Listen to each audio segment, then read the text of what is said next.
All right, we're back in another Sound the Battle Cry, and the name of the message today is One World Currency Announced, Digital Economic System, CBDC, Crypto 2.0, and Unicoin. And we are going to be talking about something a little bit different today, and because of this recent news, and it's kind of confusing some people, but what you're going to see here, I'm going to tell you a couple things right off the bat. First of all, if you come to this channel and you hear a story from me, I'm going to check all the facts beforehand. Obviously, I distrust the mainstream media the most. They lie a lot. But even alternative media, sometimes they lie, sometimes they get their facts wrong, and I'm going to check them as well. And so there was some confusion. I'm going to clear that up. And another thing is you're going to get a different perspective because I'm going to listen to what other people are saying. I'm not going to say the same exact thing. I'm going to add some more information and I'm going to give you a different perspective. And the other thing I'm going to say is please make sure you watch all and listen all the way to the end because the most important part of this message is at the end. I'm going to tie things together and show a bigger picture of this whole thing about what's going on, the true agenda. And it's really important that you watch all the way to the end and make sure you get to that part, okay? So let's just jump right into it. So there was a story that came out recently.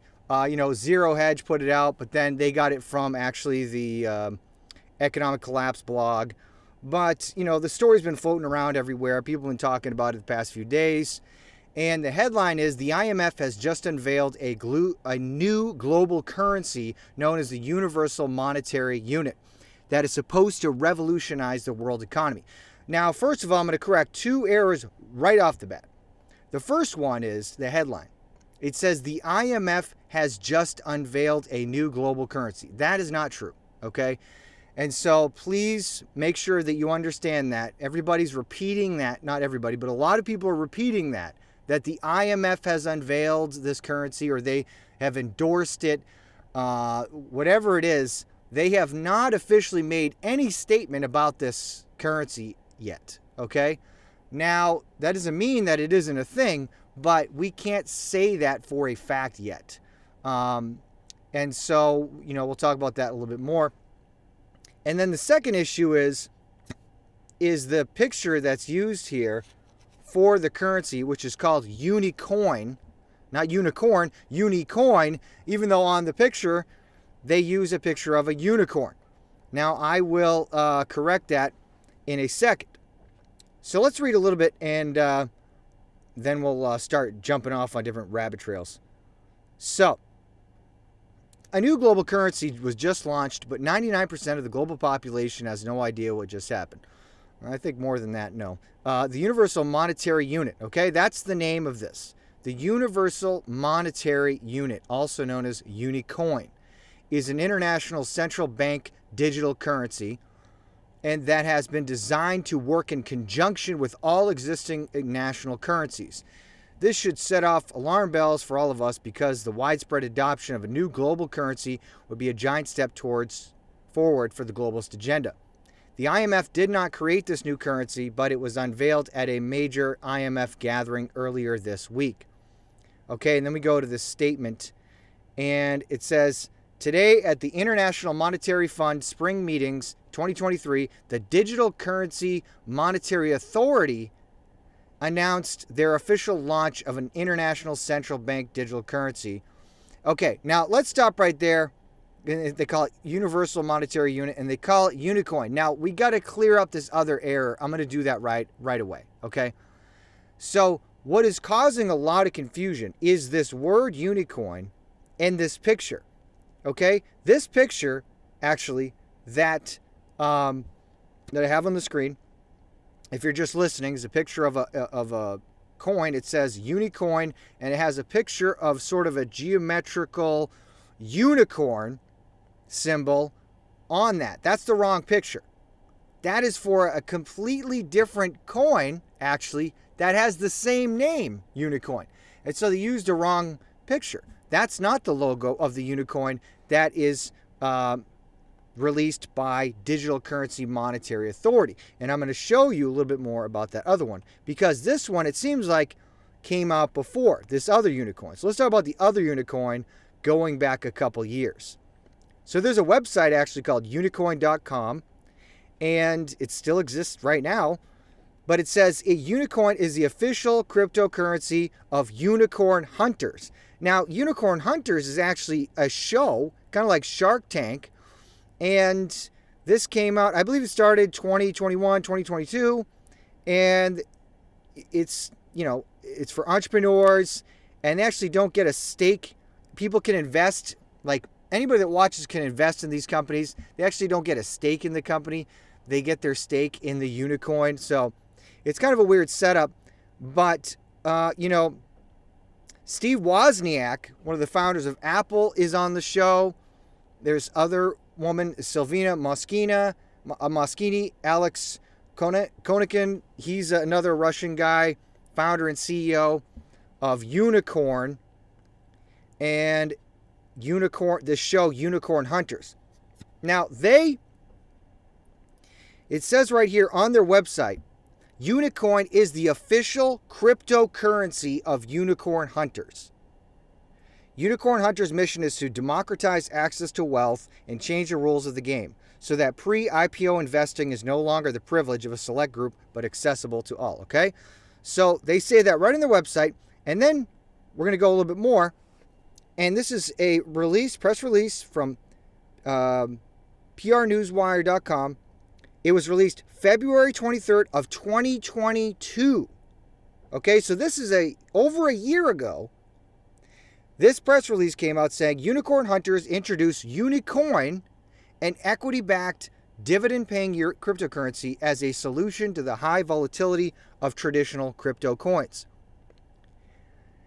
And then it goes on to say Unicorn Hunters, described by Forbes as the most iconic business series of recent times, announced today the launch of Unicoin, the next generation cryptocurrency that pays dividends and is backed by equity and emerging high-growth companies. It was designed to address extreme volatility, the major problem of traditional tokens, and to offer its holders protection from inflation. Okay, and then it goes on to talk about that more. Okay, so you got this issue of, okay, these people that made this Unicorn Hunters show, they have a coin called Unicoin, right? They have this cryptocurrency called Unicoin. And then, if you go look up the trademarks, Unicorns Inc., okay? If you go to USPTO, Trademark and Patent Filings, Nevada Corporation, Unicorns Inc., and we go down here,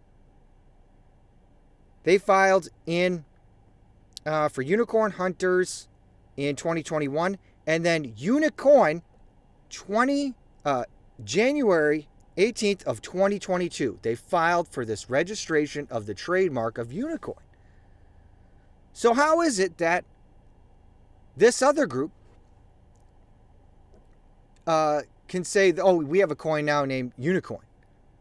And then here's another website, Unicoin trademark information from trademark.trademarkia.com.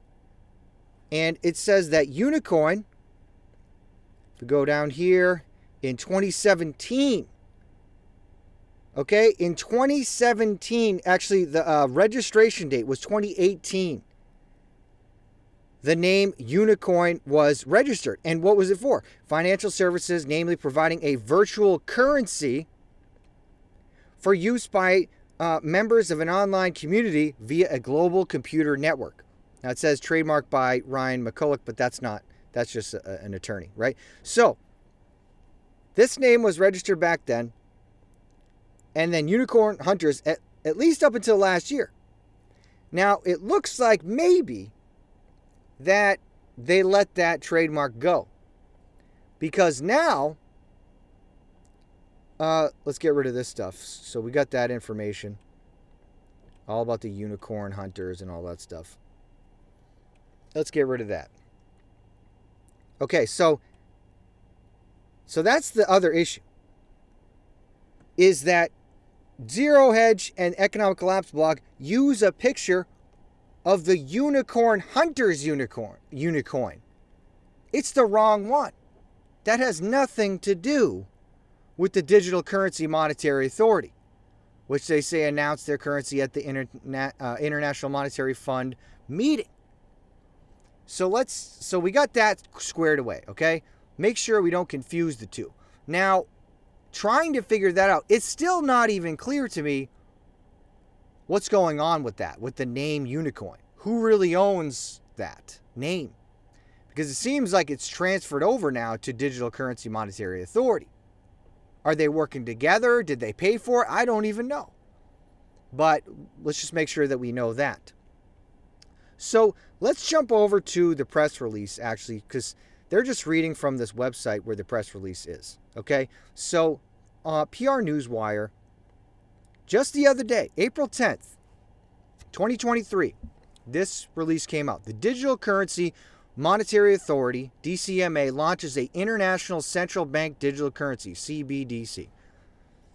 And let's see what they had to say. Today at the International Monetary Fund Spring Meetings 2023, the Digital Currency Monetary Authority announced their official launch of an international central bank digital currency that strengthens the monetary sovereignty of participating central banks and complies with the recent crypto assets policy recommendations proposed by the IMF.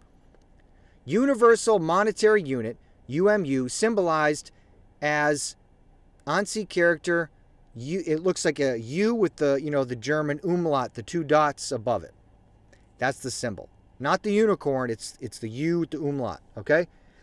Anyways, is legally a money commodity, can transact in any legal tender settlement currency, and functions like a CBDC to enforce banking regulations. Now, we're going to learn actually later, we're going to look at the white paper, and it's actually not a CBDC, and the author of the white paper actually discusses this. So it's going to be pretty interesting, because if you think, oh, it's just going to be CBDC, it's a little bit more.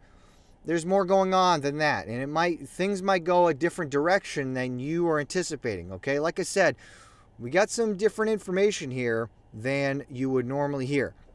Okay, so functions like a CBDC to enforce banking regulations and to protect the financial integrity of the international banking system. Banks can attach SWIFT codes and bank accounts to a UMU digital currency wallet and transaction SWIFT-like cross-border payments over digital currency rails, completely bypassing the correspondent banking system at best-priced wholesale FX rates and with instantaneous real-time settlement. Okay, so they're just, trying to make this sound like a good thing. That's what they always try to do, to make all this sound good. And then it says in an IMF interview, okay, listen to this. In an IMF interview with Tobias Adrian, financial counselor at the International Monetary Fund, he states, quote, cross-border payments can be slow, expensive, and risky. In today's world of payments, counterparties in different jurisdictions rely on costly, trusted relationships to offset the lack of a common settlement asset together with common rules and governance. But imagine if a multilateral platform existed that could improve cross-border payments, at the same time transforming foreign exchange transactions, risk sharing, and more generally, financial contracting. Okay, so that was a statement, okay, from Tobias Adrian, financial counselor at the IMF. According to Daryl Hubbard, okay, so we're going to talk about him more soon, because this is the main person that we even know is attached to this group of the DCMA. We don't really know much about who's involved with them, but we know about Daryl Hubbard. According to Daryl Hubbard, the executive director of the DCMA and the chief architect of UMU, Universal Monetary Unit, Unicoin, he says this vision expressed by the IMF is the exact solution the DCMA is delivering to central banks worldwide. Okay, you see that? So, Daryl Hubbard from Digital Currency Monetary Authority is saying that he wants to use his Unicoin to help fulfill the vision of the IMF and to help central banks worldwide. So remember that right off the bat. Let's continue. Adopting a global localization public monetary system architecture, UMU can be configured to operate according to the central banking regulations of each participating jurisdiction, meaning in different countries around the world. George Walker, a partner at Practice LLP specializing in international law, facilitated meetings between the DCMA and the IMF. Okay, so this is what's so funny. Here's another thing. I have to say this right off again. So when it comes to people that are super into crypto, especially Bitcoin maxis, but there's others out there. People into Ripple I saw talking about this. They're like, oh, it's a scam. It's a scam. It's FUD. If you don't know what FUD is, it means fear, uncertainty, doubt. And they think like, they basically say FUD is anytime negative news comes out against their cryptocurrency that would make the numbers go down, the value go down. And so, oh, it's FUD, it's FUD. It's just trying to, attack us. And so they want to, the thing is that they're so biased that they want to say everything that is negative against their particular cryptocurrency is it's a lie, it's a scam, it's FUD. And it's crazy too, because people should be more skeptical of crypto than they ever have after the FTX collapse. And Sam Bankman-Fried, the scams are outrageous, not just with him, not just with Sam Bankman-Fried, but with everybody that was promoting FTX. Kevin O'Leary and all these people that were pumping this stuff. It's so trustworthy. It's so great. And then they just got wrecked so bad. And so, how do you know that a lot of times these people are pumping, they're pushing these things so hard, they're just pumping their bags. They're just trying to make money. You can't trust them. It's like, oh, do you trust the central banks? No way. I don't trust them either. But, when there's money to be made, that's where the sociopaths, the liars, and the scumbags go. The scam artists. To lie to you. So we just got to test everyone. They'll just blindly trust anyone. But anyways, they're trying to say, these crypto guys are saying, oh, the DMCA, they switched the letters around. DCMA, Digital Currency Monetary Authority. They're like, oh, we don't even know if they met with the IMF and all this stuff. Well, it says right here. George Walker, a partner at Practice LLP, facilitated meetings between DCMA and the IMF. Meetings. Not one, more than one meeting. Yes, they're working with them. Now, as I said at the beginning, IMF hasn't said they endorse it. They haven't unveiled it, whatever. But they have had meetings. And I will show you later, this guy, Daryl Hubbard, he's no joke. You need to understand a little bit more about that guy. But anyways, George Walker says he facilitated meetings between DCMA and the IMF. And he says, although the IMF has not officially endorsed the UMU, Universal Monetary Unit, in reviewing the DCMA's white paper. And also, that's another thing. All these crypto guys are like, there's not even a white paper. Yes, there is. There is a white paper. And there's a link to it at the bottom of the press release. And it's very detailed. And we're actually going to look at some of it. Not the whole thing. It's too long, but a couple sections. There's a white paper. He says, and in reviewing the DCMA's white paper and a weekly team discussions, the IMF has yet to state any objections to UMU's FX premium rates and its monetary sovereignty approach. Okay, so he says, George Walker says, IMF hasn't objected to any of it yet. Okay, so not endorsed, but they haven't objected yet. According to Daryl, UMU is not attempting to disrupt the international monetary system. In fact, it strengthens it by helping the IMF achieve its stated mandate to provide economic and financial stability to its member states. UMU is a game changer in how cross-border payments are transacted and mitigates against seasonal and systemic local currency depreciation. Now, you're going to see here with some of the language that's used that there's some subtle twisting going on, and it is, there's definitely some other agendas going on than they are admitting to. Universal Monetary Unit model law legislation has been drafted in collaboration with several sovereign states.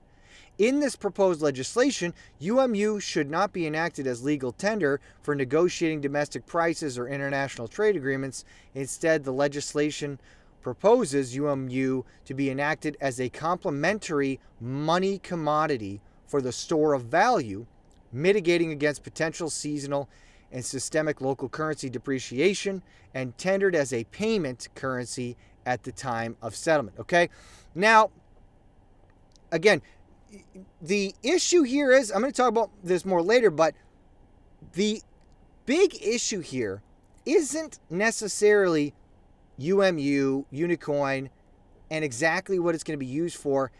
The bigger issue here is the structure for this system worldwide. That is the big issue.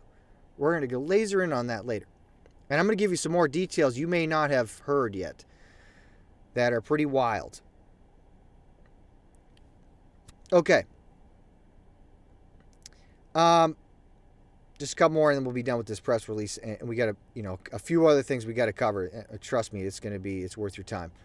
Merchants and trading partners could accept UMU for the equivalent market value for their goods and services priced at any national legal tender. UMU has premium exchange rates built into its wallet and can convert any settlement currency amount to the equivalent UMU amount. Universal Monetary Unit is cryptocurrency reimagined from the ground up to support central banking and regulated financial institutions. It features a trusted consensus protocol, staked proof of trust protocol, and a multi-dimensional DLT, which means distributed ledger technology, capable of supporting any asset or liability ledger, enabling full-service digital banking and international trade payments. And then last statement. The DCMA introduces Universal Monetary Unit as Crypto 2.0 because it innovates a new wave of cryptographic technologies for realizing a digital currency public monetary system with a widespread adoption framework encompassing use cases for all its constituencies in a global economy. Okay, so for global economy worldwide. Okay, so we're done that. Now, check this out. So what do we got here? So the website for Digital Currency Monetary Authority, this is their official website. If you can see the screen, okay, DCMA.io is the website. They got their logo, the U with the two dots above it. That's for their coin. All the flags of the nations of the world. And it says they're a world leader in the advocacy of digital currency innovations for monetary authorities. Our mission is to enable trade globalization. You hear that? Trade globalization through the monetary integration of international payments and settlements while strengthening national economies' monetary sovereignty. Okay. That's also a twisting. So we're not even going to look at that. Crypto 2.0 featured articles. There's their website. So let's get out of that. Back to here. All right, we're done that. Now, let me just look back here real quick. Back to this article. So, as the press release quoted above indicates, this new Universal Monetary Unit was created by the Digital Currency Monetary Authority. So who in the world is the Digital Currency Monetary Authority? And they say, honestly, I had no idea till I started doing research for this article. Press release says that the organization consists of sovereign states, central banks, commercial and retail banks, and other financial institutions. How does that sound? Doesn't sound very good, does it? Basically, it sounds like a secretive cabal of international banks, national governments in conspiring to push the new currency down our throats. We are being told that Universal Monetary Unit is a crypto 2.0, and those that created it are hoping that it will be widely adopted by all constituencies in a global economy. Yeah, we already read that. Sounds super shady. Yeah, it does. UK has been working on some of their own currencies. New digital currencies. United Kingdom, European Union's been working on digital currency. Biden administration, the United States, of course, working on a digital dollar. And there's another thing called FedNow. And then from the White House website, it says the United States central bank digital currency would be a digital form of the U.S. dollar. While the U.S. has not yet decided whether it will pursue a CBDC, the U.S. has been closely examining the implications of and options for issuing a CBDC. If the U.S. pursued a CBDC, there could be many possible benefits, such as facilitating efficient and low-cost transactions, fostering greater access to the financial system, boosting economic growth, and supporting the continued centrality of the U.S. within the international financial system. Okay, so that's a White House statement about central bank digital currencies. I don't think it's a coincidence that governments all over the Western world are simultaneously developing CBDCs, and the IMF has actually already put together an extensive handbook to assist central banks and governments throughout the world in their CBDC rollouts. Okay, so I'm going to talk about that. Yeah, I actually have another link breaking that down. So let's stop right there. Let's go to the other thing. Okay, so about the white paper. Got a few things to go off to look at when it comes to the white paper for the UMU. Very interesting. Okay, so yeah, if you're on the press release for Universal Monetary Unit, it has a link to the copy of the UMU white paper available on the website umu.cash. Okay, so you go there, and then it has the abstract, and then if you want, you can download the white paper, and it just gives an introduction. And introduction, he says, I'll just read the first sentence. And he says, Bitcoin inspired a generation of cryptographic store of value and medium of exchange innovations intended to disrupt and circumvent regulated banking and financial institutions. The International Monetary Fund recently published a report on the potential risks of crypto assets to the international monetary system and recommended not to provide legal tender status to crypto assets. Other than the CBDCs, the IMF did not consider the possibility of a new class of cryptographic innovations conceived to not only support but to strengthen the monetary sovereignty of the international banking system, i.e. Crypto 2.0. And then he just says a little bit more. So let's go to the white paper here, because I really want to show you some of these things. It's very interesting. Very interesting statements in here. Okay, so Digital Currency Monetary Authority it's called a best-in-class money commodity. Actually, it says March 25th, 2023, for banks and financial institutions, a best-in-class money commodity for strengthening monetary sovereignty with a digital economic union by Daryl Hubbard. Okay, Harvard MBA. And he says, okay, so go to the contents here. And if you see the white paper, it is definitely detailed. People are like, oh, just some scam artist out here throwing some stuff together. That is not true. Okay? This person knows what they're talking about, and they have been working on this for a while. And they obviously have connections. And I'm going to show you, once you hear about Daryl's background, you won't be saying that anymore. I hope not. Okay, so you can see there, there's a ton of stuff in here, but we're just going to look at a couple things. So first of all, first we're going to look at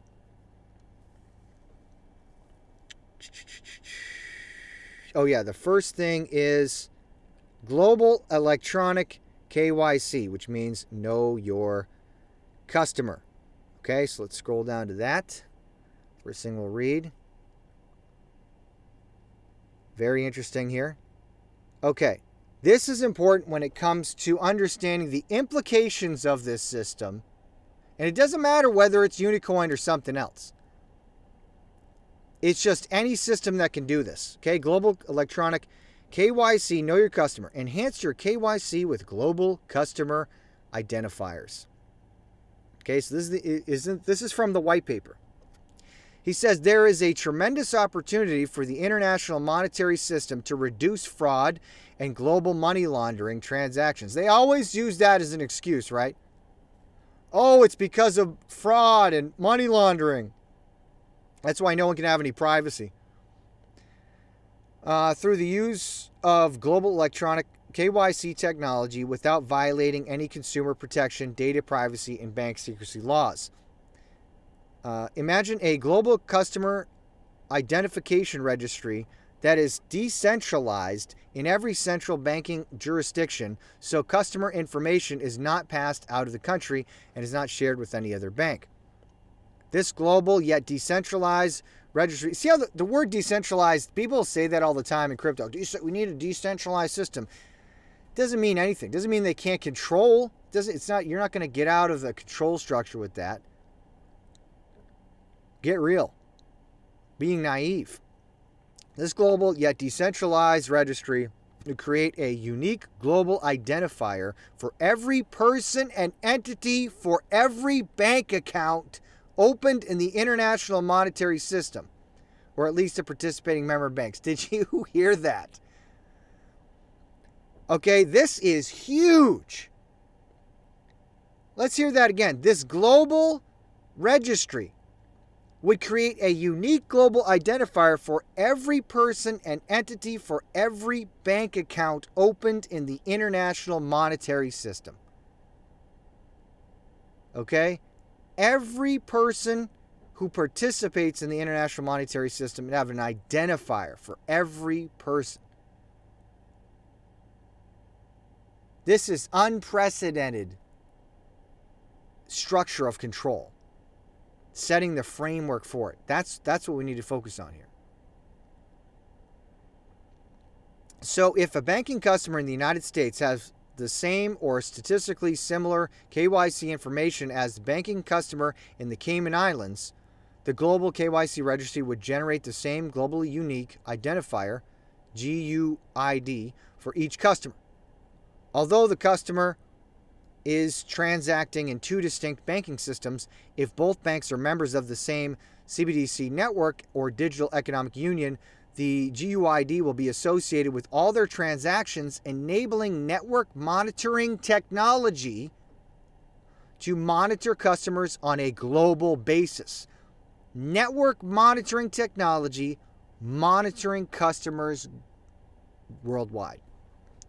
Global network monitoring of customer transactions can be achieved without sharing personally identifiable information, across financial institutions. You're still identified. The Unicoin network has implemented a global electronic KYC registry for its participating members in the UMU Digital Economic Union. So he's basically saying it's already set up, a global electronic KYC registry for using Unicoin. Combining global electronic KYC with artificial intelligence, that sounds like a great idea, and machine learning is showing major promise as common avoidance patterns are more easily recognized and alerted to network monitoring systems, okay? So that is one of the biggest things, is the global electronic KYC, know your customer, identifying people anywhere in the world participating in this system to identify you, okay? Destroying privacy. And then one little blurb here about artificial intelligence, and it says the banking industry is adopting artificial intelligence at an accelerated pace. Linking AI with cryptography opens even further possibilities. The DCMA leverages AI for Forex and treasury management operations. We are also integrating AI into our global KYC registry and network monitoring technology. Did you hear that? So they just talked about this KYC, know your customer registry, network monitoring, and they say, oh, by the way, we want to integrate artificial intelligence into that system as well, which would help them to more accurately identify and identify people at a faster pace worldwide. Millions of people using artificial intelligence. It'll help them to get that work done fast. So they need artificial intelligence. They need to integrate that in a global economic system. Okay, so that's one thing I wanted to read. Another thing is, this is pretty interesting here. background on the international monetary system. So let's go to that real quick, and then just one more quick thing after that, and we'll move on to the next thing. Okay, page 24. So, very interesting statements here. It's only one page, not that much. The International Monetary Fund, IMF, the body responsible for monitoring the international monetary system, recognizes 8 major reserve currencies: the Australian dollar, the British pound sterling, the Canadian dollar, the Chinese renminbi, the euro, the Japanese yen, the Swiss franc, and the US dollar. The US dollar is by far the most held reserve currency, making up more than 60% of global foreign exchange reserves. Okay, I really wanted to talk about this because of what they say about the US dollar as reserve currency. So they go on to say most countries want to hold their reserves in a currency with large and open financial markets, since they want to be sure that they can access their reserves in a moment of need.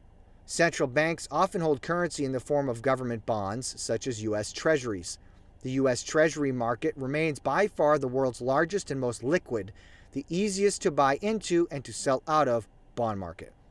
Since the end of World War II, the dollar has been the world's most important currency. It is the most held reserve currency and the most widely used currency for international trade.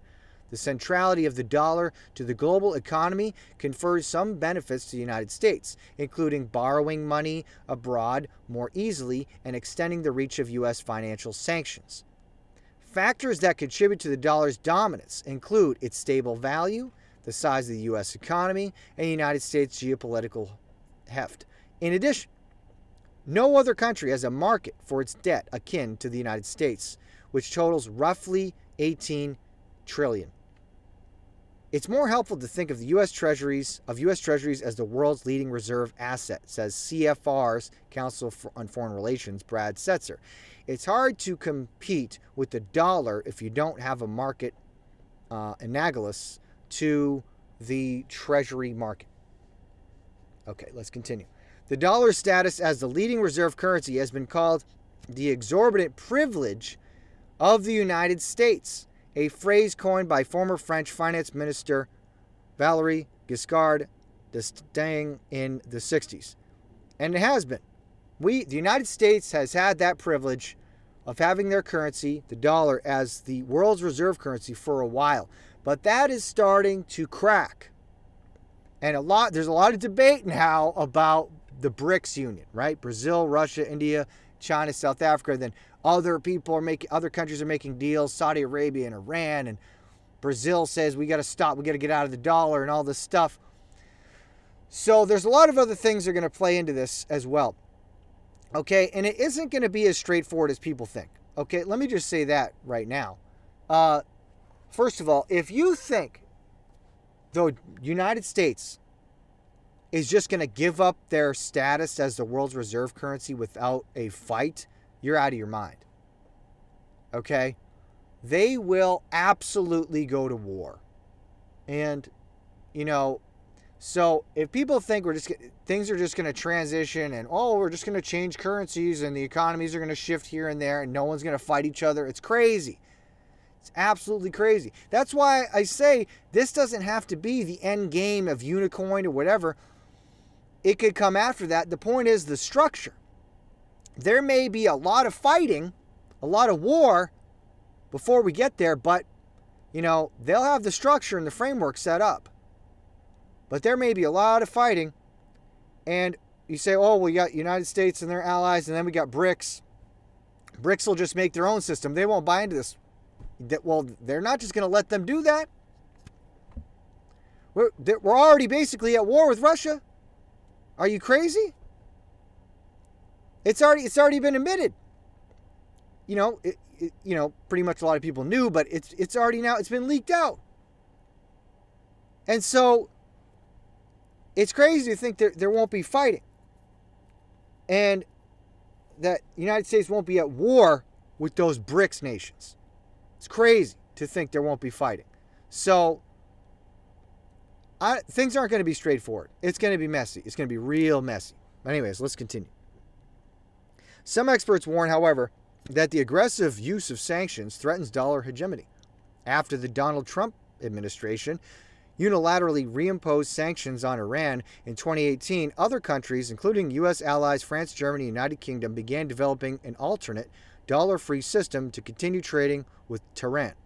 More recently, Russia and China have reduced the use of the dollar in their trade with each other.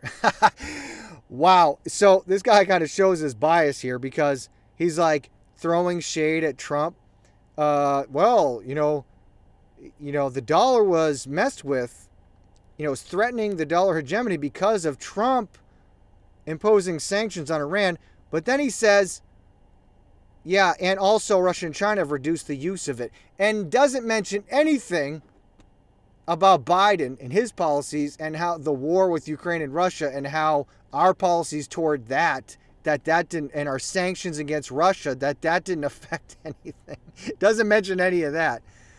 Ridiculous. But anyways, the heightened demand for the dollar increases its value, but this comes at a cost. A stronger currency makes imports cheaper and exports more expensive, which can hurt domestic industries that sell their goods abroad and lead to job losses. Some research has shown that the dollar's outsized role in international trade can also have negative consequences for the global economy.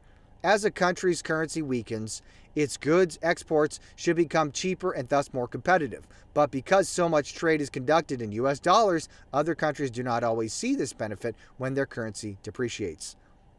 The primacy of the dollar in trade and finance makes it the most attractive currency for countries to hold and therefore difficult to supplant. It is. If people, all these people that were saying, dude, like in the past month, the dollar's going to collapse in like 75 days. That's a joke. That is a joke. You don't understand how the economy works if you think that. The dollar is very strong. Even if it's weakening, that doesn't mean that it's not strong. It's not going to collapse in 2 seconds like that. But anyways, however, in recent years, the international community has expressed the need for a new monetary commodity that could more steadily mitigate against global currency depreciation imposed by the strength of the U.S. dollar. Yeah, right. They want other solutions, right? Okay? So, and then they call Universal Monetary Unit an international CBDC. So let's go back to another section. One more section from the white paper, and then we'll get out of this, go to something else, because we got some more stuff to cover. Yes. Okay, so pretty interesting stuff there about, where things are going to go with the economies. And again, we don't know exactly what's going to happen, but things are going to shake up real bad. Things are going to be turned upside down, and no one can say exactly how they know it's going to shake out at the end. Well, at the very end, we'll talk about that later. But in the meantime, exactly how this is all going to play out and all the individual currencies and countries and which cryptocurrency and which CBDC, I don't think we know all the details about that. But we can see the big picture and we can see the structure and the framework. And that's the most important thing. Okay? And if you want to read more about that, go look up the white paper. You can read it all yourself. Read about all the details. It's all there. So let's skip down here. Last thing we're going to read is the conclusion and then a little bit more about the author. And that's where we're going to talk more about Daryl Hubbard. And then we're going to start transitioning towards the end of the message. Okay, so conclusion 46. We'll go down there. And we'll read that real quick. It's definitely important. This tells you what they want to do with this. And this is also important to understand because a lot of people talk about CBDCs, but this is a little bit of a different angle because things might not be as straightforward as people are telling you. All these people in alternative media, they're going to do CBDCs, they're going to do CBDCs. That might not be the case, actually. It might be something else. So people might be a little bit too overconfident in what they're fear-mongering with. So let's just try to get as much information as we can to see what happens. Conclusion: crypto assets, digital currencies, and CBDCs all have tremendous promise in the future of banking and financial services. However, the banking industry must reimagine crypto assets for banking and not merely attempt to replicate crypto assets to meet current traditional banking features. Although the advent of crypto assets should not disrupt the central banking international monetary system, the protection of global correspondent banking is a totally different scenario.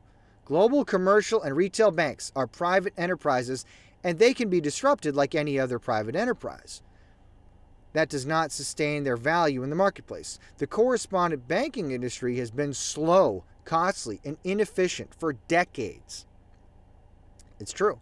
If the correspondent banking industry does not embrace the future of digital money in a way to vastly improve their global money services, they deserve justifiably to be disrupted. And maybe that's the point. Maybe they do want them all to collapse, all the banks.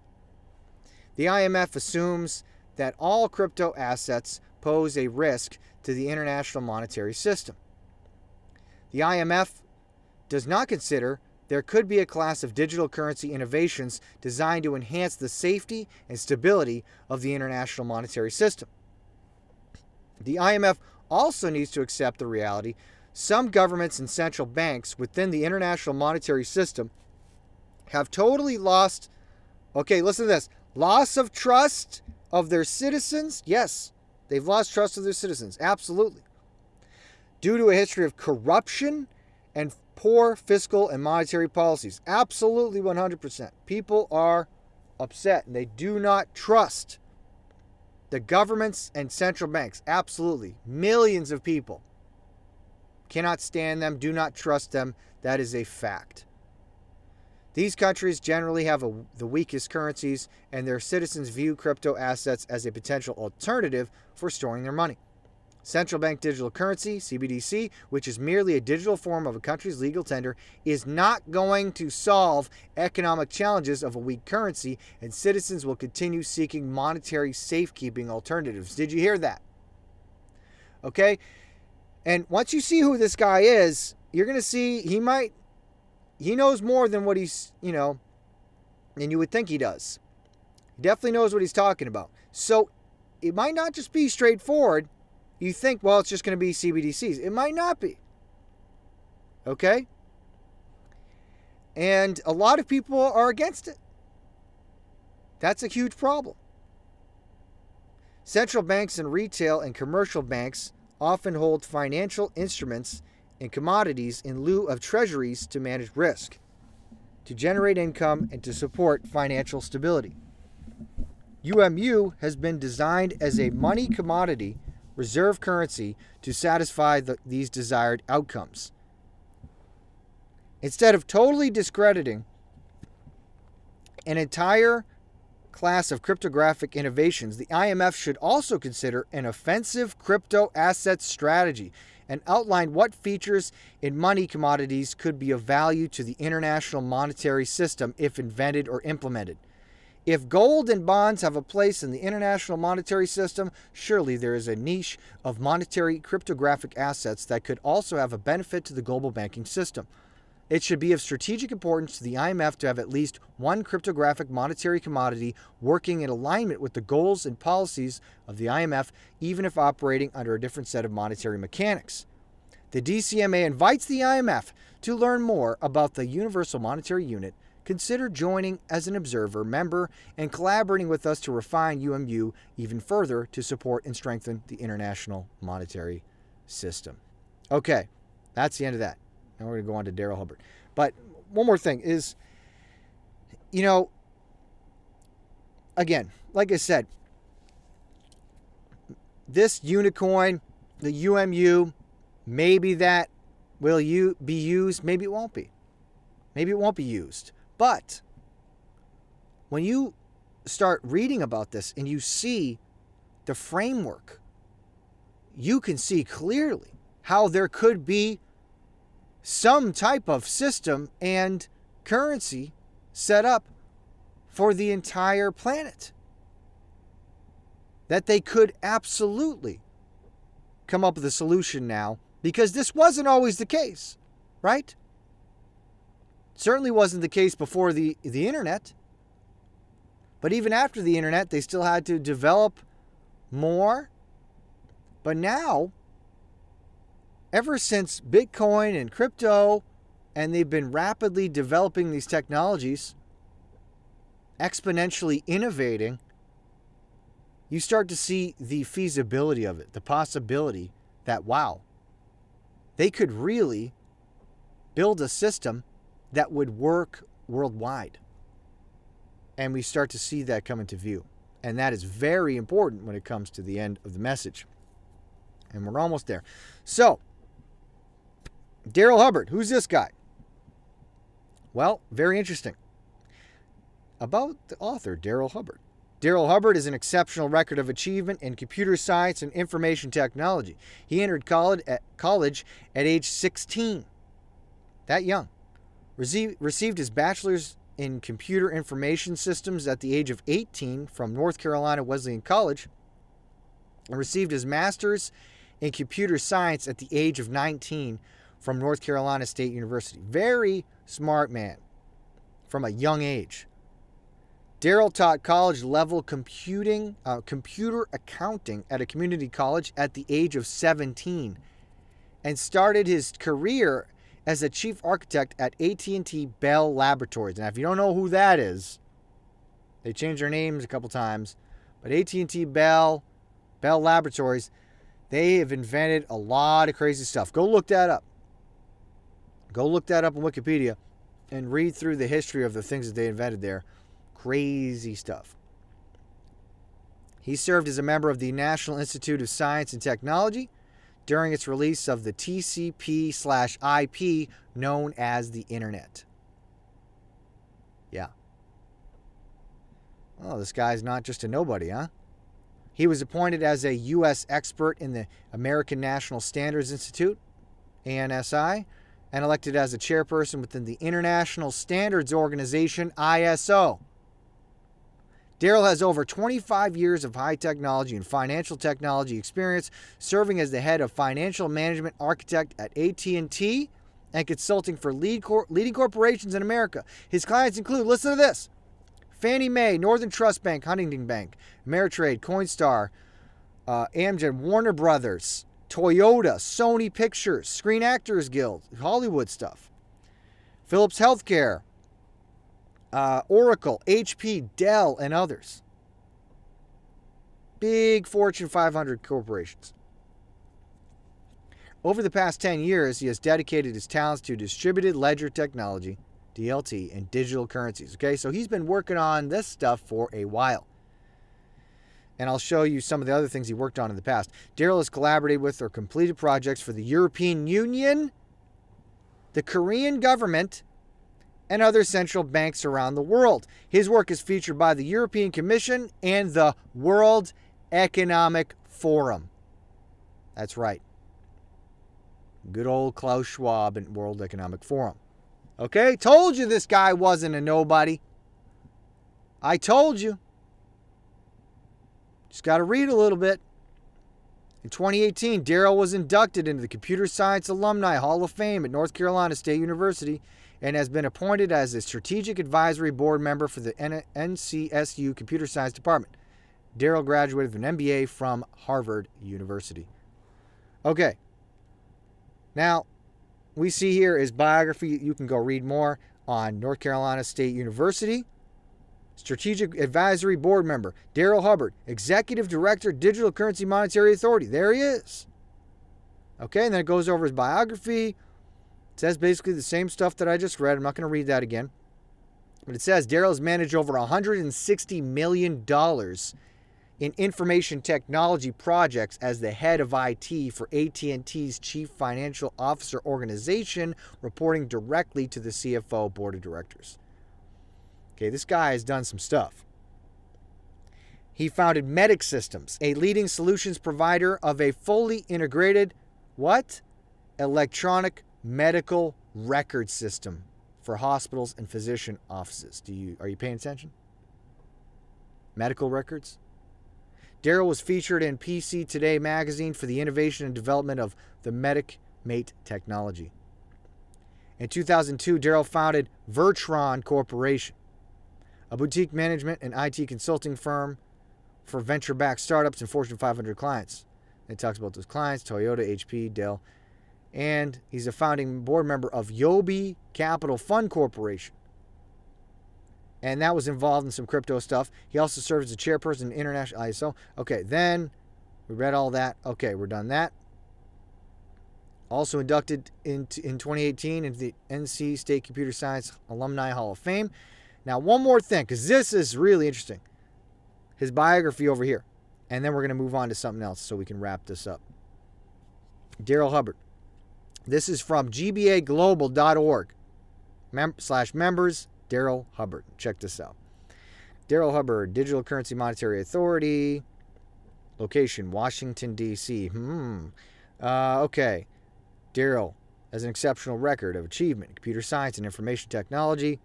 Then it goes through his background again. But I want you to see something. Couple crazy things in here. Okay, so it goes back through all the clients that he had. Collaborated with. Okay, Daryl has collaborated with, listen to this, or completed projects for the European Union, the People's Bank of China. Okay, remember, this is the guy, the main person that we know is behind this Unicoin. This is his background. This isn't some random scam artist. This guy actually has the chops, the education, and the background and the connections to accomplish something like this. His work, he's completed projects for European Union, the People's Bank of China, South Korea, and other central banks around the world.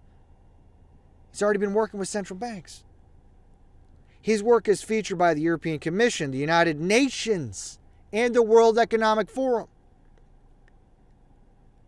Talks stuff we already know. Blockchain and digital currency background. I, along with my team in Amsterdam, received over $5 million in grant money from the European Commission to work on various blockchain and digital currency technologies to be used throughout the European Union, branded under the project name YETA.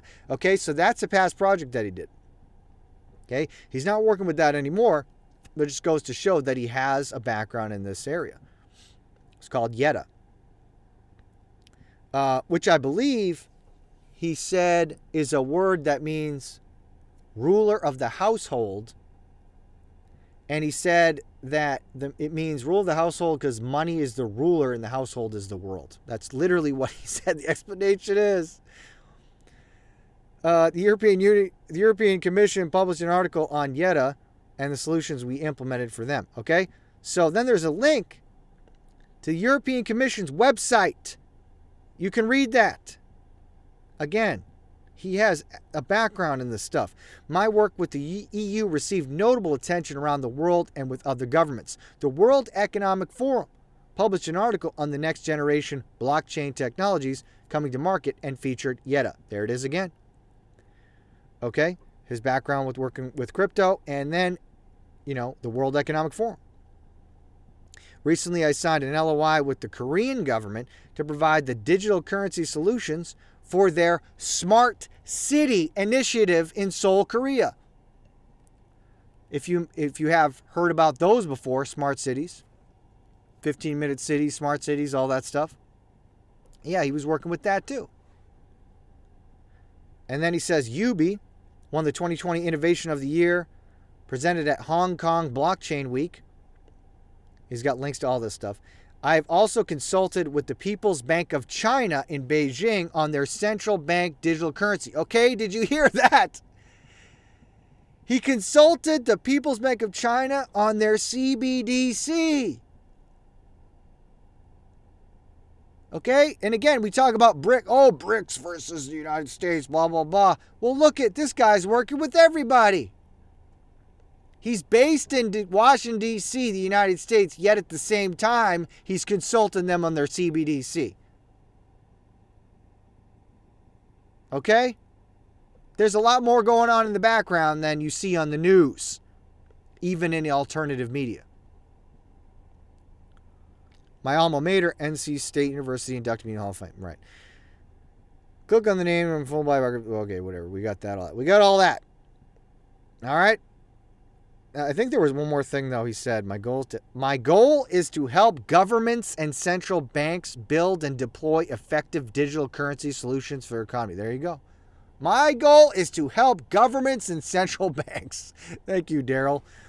Oh boy. Anti-money laundering code for we want to surveil you. Okay, so that's Daryl Hubbard. Wow. You know, it kind of reminds me of that guy from Terminator 2 who develops the microchip that eventually goes in the brains of the Terminators that Skynet takes over and destroys the world. And then they go back and tell him, hey, you got to destroy this because you just made something that kills everyone. But I don't know if we can convince Daryl. Daryl, you're creating a system to enslave the world. Stop. I don't know if he's going to listen. But anyways. All right. Next. This has some crazy information in here. We got to read this. So, I'm going to breeze through this one and the next one, and then we're going to, I want to get to the last part because that's the most important part. And if, I know it's a lot of information, but, maybe you can listen to it twice, you can always go back. So, sociable.co, that's the website. There's an article called IMF is creating a CBDC handbook for central bank and government rollouts. And this article is from April 13th, 2023, very recent. Okay? So this goes along with exactly what we said, but we want to see what they're talking about in this handbook. What are they telling these governments, and what are they saying is going to be involved with this CBDC or whatever they choose to use for digital currency? The IMF is a multi-year CBDC strategy to help implement what may spell the end of financial freedom and anonymity as we know it. The International Monetary Fund is putting together a central bank digital currency handbook to assist central banks and governments throughout the world in their CBDC rollouts. Published publicly on April 10th, the IMF approach to central bank digital currency capacity development report outlines the IMF's multi-year strategy for aiding CBDC rollouts, including the development of a living CBDC handbook for monetary authorities to follow. According to former People's Bank of China Deputy Governor and current IMF Deputy Managing Director Bo Li, quote, the handbook will be a compendium of knowledge and experience on CBDC. It will be the basis for capacity development and hopefully help countries make as well-informed decisions as possible when taking the major step to design and issue their own CBDC. Okay, so the IMF, International Monetary Fund, right? They're putting out this guidebook to tell governments around the world, hey, this is how you transition to digital economy, digital currencies. Okay, this is a tweet about that. According to the IMF, the handbook will mostly be descriptive rather than prescriptive, offering information, experience, empirical findings, and frameworks to evaluate CBDC. Yeah. Oh, it's just going to be descriptive. It's not telling them what to do. It's just saying how they can do it. Yeah, exactly. So they're told what to do when they go to Bilderberg meeting, whatever. But anyways, at present, the CBDC handbook is intended for medium to high-level policymakers in central banks and ministries of finance, and to some extent in other government agencies. Wait till you hear some of this stuff. It is planned to be a living document. Is that the libs try to say about the Constitution? It's a living document containing at least 19 chapters to be published incrementally over the next 4 to 5 years. Okay, so it's not all at once. It's gradually over a few years. The handbook will identify the most frequently asked questions related to CBDC, which include policy objectives and operational framework of the CBDC, foundational requirements and readiness, design process, blah, blah, blah, right? Okay, the handbook chapters will provide mostly a framework for structuring CBDC exploration, and recommendations will be drawn from international best practices and be conditional on country circumstances.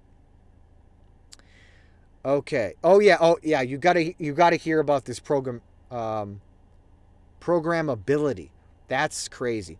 Okay, so chapters 8 through 11 may be of particular interest to citizens all over the world as they relate to issues of CBDC programmability, privacy concerns, and how law enforcement could access user data and freeze accounts. Yes, you got to see this. You got to hear this. Okay. For example, Chapter 8 will identify design choices such as operating model, limits in holding, programmability, interest-bearing, and degree of centralization. Chapter 9 will delve into business models where access to transactions data will likely play a key role in how the public sector can incentivize the private sector, such as banks, non-bank payment service providers, and technology vendors to provide CBDC services. Chapter 10 is slated to focus on anti-money laundering and combating the financing of terrorism while ensuring that law enforcement bodies are able to investigate and prosecute offenses involving CBDC or generating criminal proceeds in CBDCs, seize, freeze, and confiscate such proceeds. Okay, they want to make sure with these central bank digital currencies that law enforcement can seize the money, freeze it, confiscate it, investigate, and prosecute. Chapter 11 will consider the trade-off between data use and privacy protection. Trade-off. There's no privacy. How about that? Including what data are generated by CBDC transactions and which institutions might have access to it.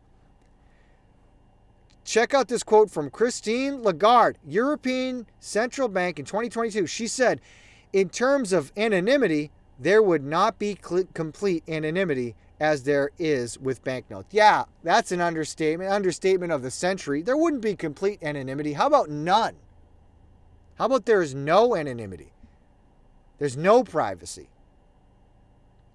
Speaking of data privacy, on September 27th, France's central bank, the Banque de France, held an international roundtable in which central bankers from the U.S. and the EU confirmed that digital dollars and euros, should they go forward, would not be anonymous. Quote, in terms of anonymity, there would not... Okay, she's the same quote. In other words, the CBDCs would require some form of digital identity scheme. That's another thing that ties in with this. So from the World Economic Forum in 2018, Digital Identity Insight Report, they said this. This digital identity determines what products, services, and information we can access, or conversely, what is closed off to us. Okay? So the digital identity ties together with the digital currency. A digital identity encompasses everything that makes you unique in the digital realm, and it is a system that can consolidate all of your most personal, intimate data, including which websites you visit, your online purchases, health records, financial accounts, and who you're friends with on social media. Yes, everything. It can be used to determine which products, services, information are available to you, and can be certainly used by public and private entities to deny you access to any of those things. Deny you access to products and services, depending on your behavior. And that's why people talk about a social credit score, which they test in China, and they want to do that worldwide. We'll see. According to the Bank of International Settlements Annual Economic Report 2021, quote, the most promising way of providing central bank money in the digital age is an account-based CBDC built on digital ID with official sector involvement. Okay? So when it comes to that, digital currencies, they need to have a digital ID to go with that. And then they have a graphic with digital identity in the center, and around that, it talks about telecommunications to monitor devices and sensors transmitting data such as energy usage, air quality, traffic congestion.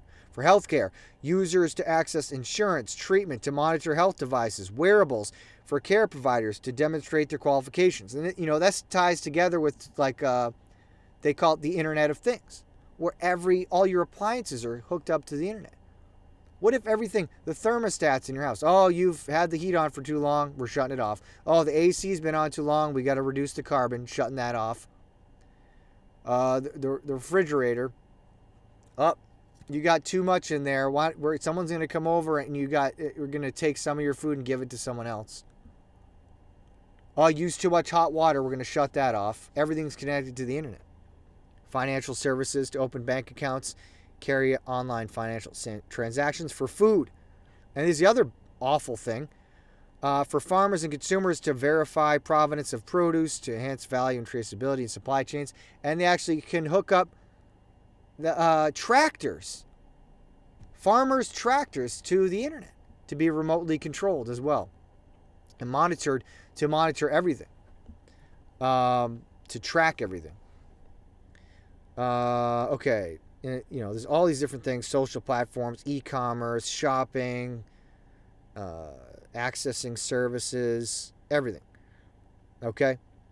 Apart from the elimination of total anonymity, CBDCs also run the risk of having every transaction recorded while being fully programmable. Okay, so listen to this, which means financial institutions and their customers could have total control over where, when, and how your money is spent. That's what it means when it's programmable.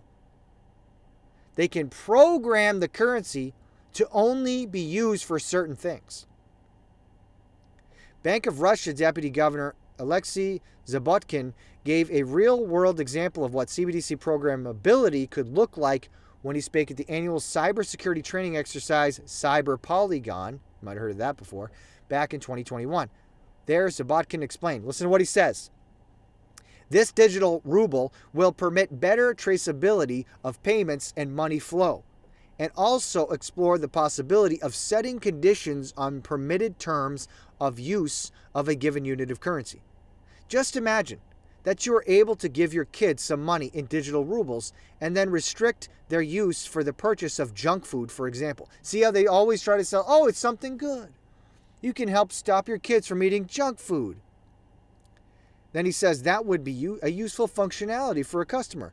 And of course, you can come up with hundreds of other similar use cases. Yeah, I can come up with another one. How about the government and central banks controlling every purchase and every way that you use the money?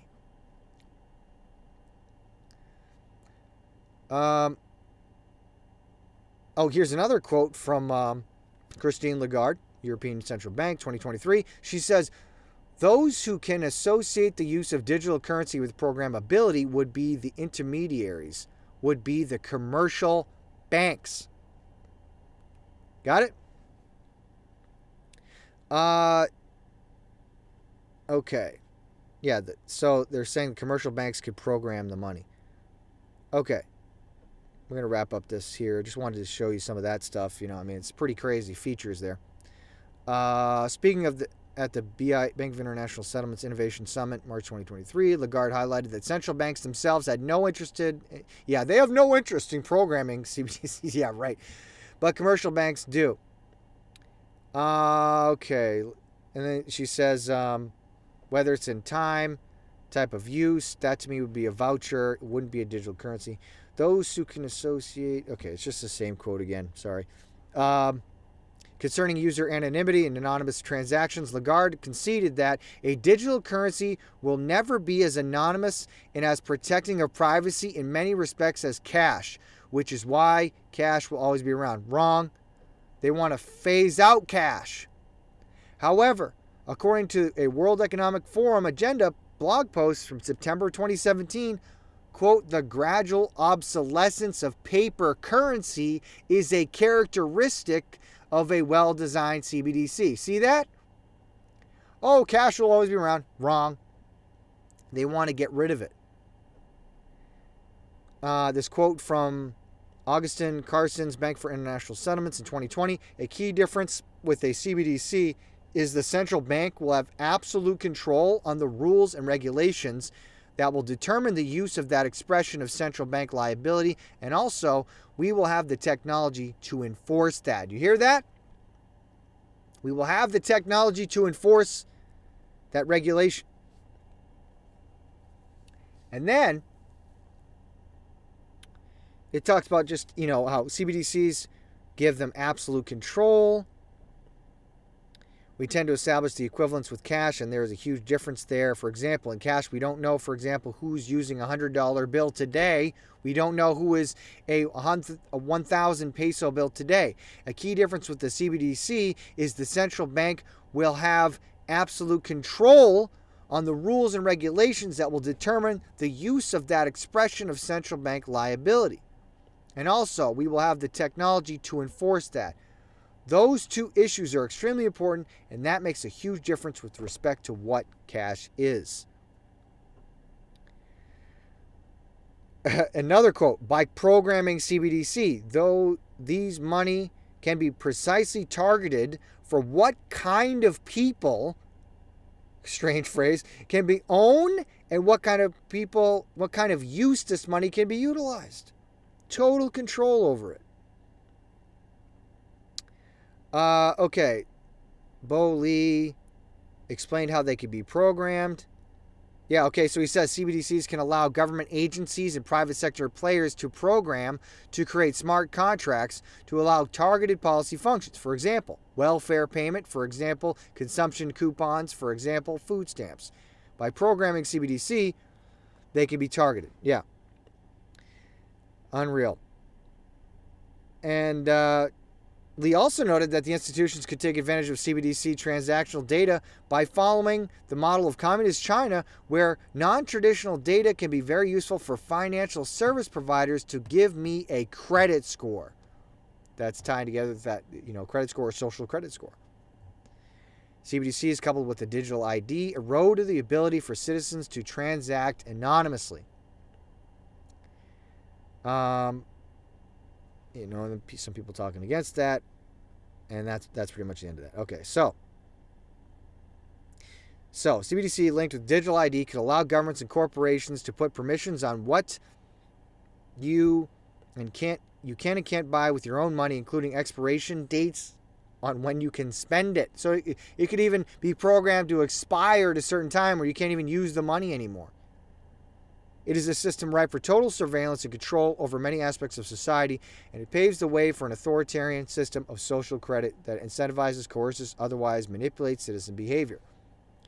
Now, I'm going to actually, you guys, I'm going to hit you with some other information after this that I don't think you're going to expect. But anyways, with this upcoming CBDC handbook, the IMF now has a multi-year plan to assist central banks and governments all over the world to implement what may be spelled the end of financial freedom and autonomy as we know it. Okay, that's pretty bad. Now the final window here, then I'm going to get to the final point that I said I was going to get to.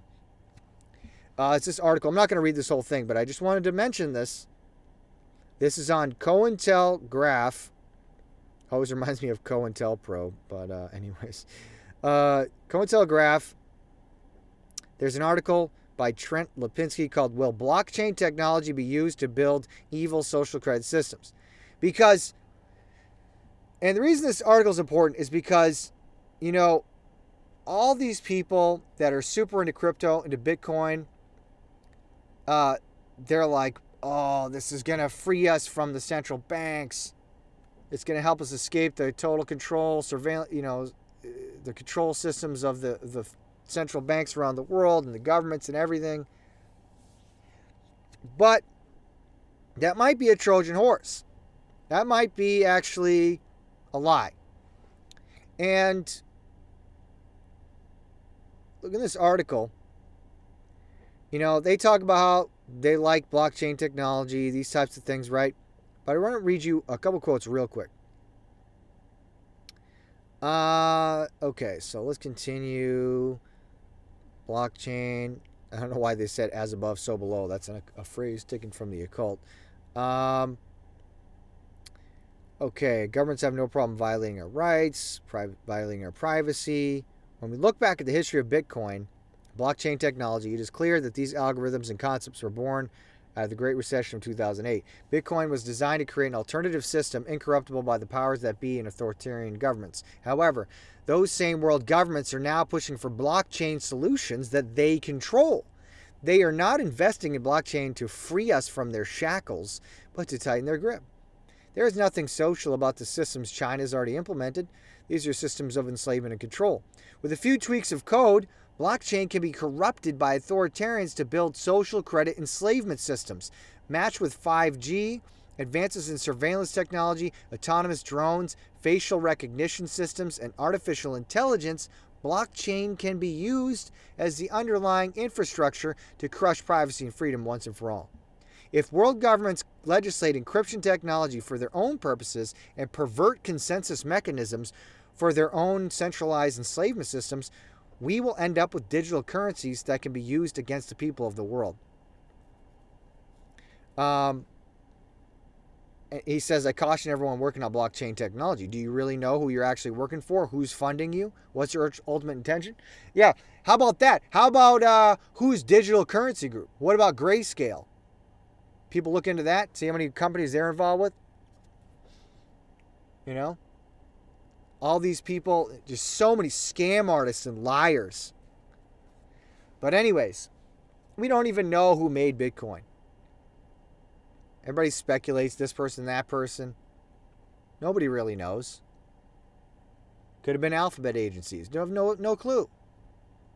That's who do you think invented the internet? DARPA, formerly known as ARPA. It was called ARPANET. But anyways, we're not going down that rabbit hole anymore.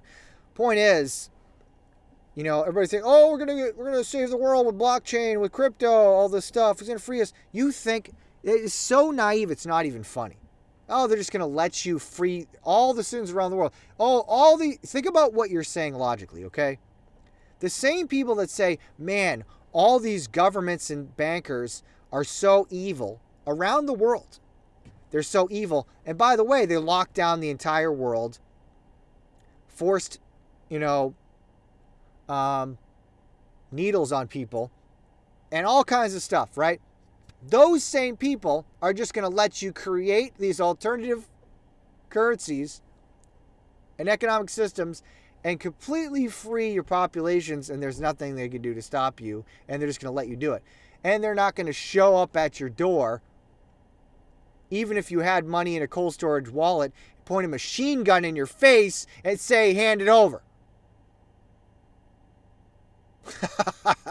So naive, it's not even funny. So naive. By the way, there is no privacy with Bitcoin. There's some things you can do, but it's a hassle. You got to take a few steps to hide it. But most people use it. It's not anonymous.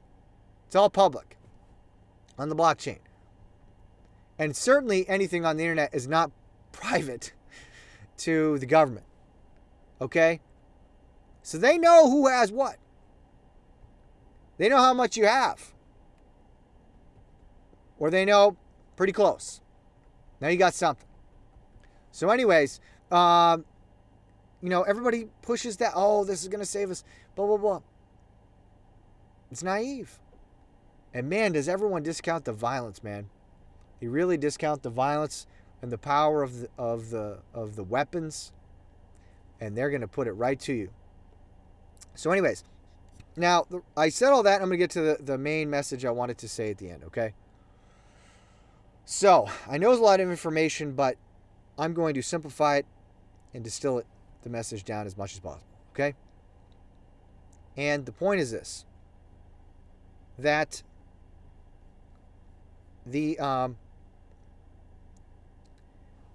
like I said, it doesn't matter if it's Unicoin, Universal Monetary Unit.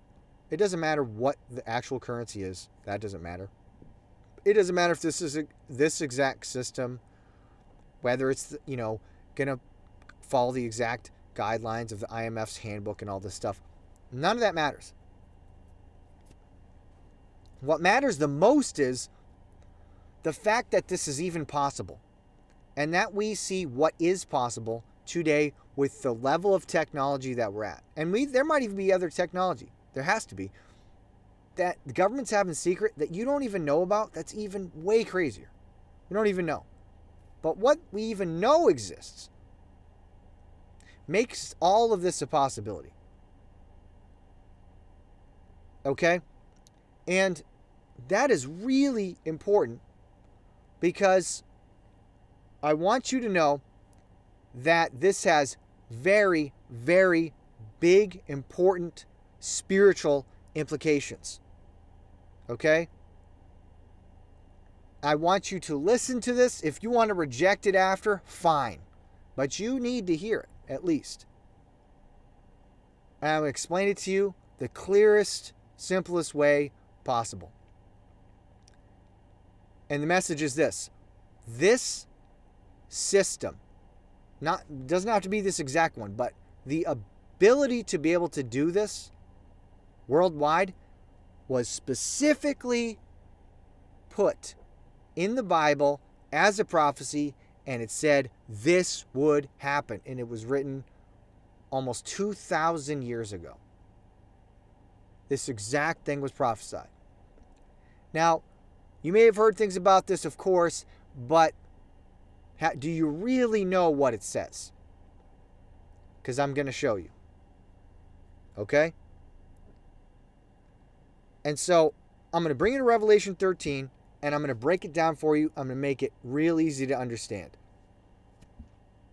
Okay? And some of you, maybe you are familiar with this. I'm going to make it easy to understand. I'm going to show you exactly, even connecting back to other teachings that I've done. Okay? We're going to talk about the beast, the mark of the beast, and that one world economic system. Okay? So in Revelation chapter 13, it talks about a beast. I'm going to talk about beast in a second, but let's just read what we have and we'll explain it after. Revelation 13. It talks about a beast rising up. Revelation 13:1. And I stood upon the sand of the sea, and I saw a beast rise up out of the sea, having 7 heads and 10 horns. And upon his horns 10 crowns, and upon his heads the name of blasphemy. And the beast which I saw was like unto a leopard, and his feet were as the feet of a bear, and his mouth as the mouth of a lion. And the dragon gave him his power and a seat and great authority. So the dragon in the Bible is the devil. It says, because later on it says that old serpent who is the devil and Satan. He's the dragon. Okay, so I'm not going to go too more any farther with these verses, but I just wanted to show you. This is this beast, the first beast. Talks about this beast. Then we're going to skip down, because that's the beast, that's the Antichrist, and then the second one is the false prophet. But I want you to see verse 16. This is what we want to focus on. And he causeth all, both small and great, rich and poor, free and bond, to receive a mark in their right hand or in their foreheads, and that no man might buy or sell, save he that had the mark, or the name of the beast, or the number of his name. Here is wisdom. Let him that hath understanding count the number of the beast, for it is the number of a man, and his number is 666. Okay? So, a few things about this. First of all, go back and look.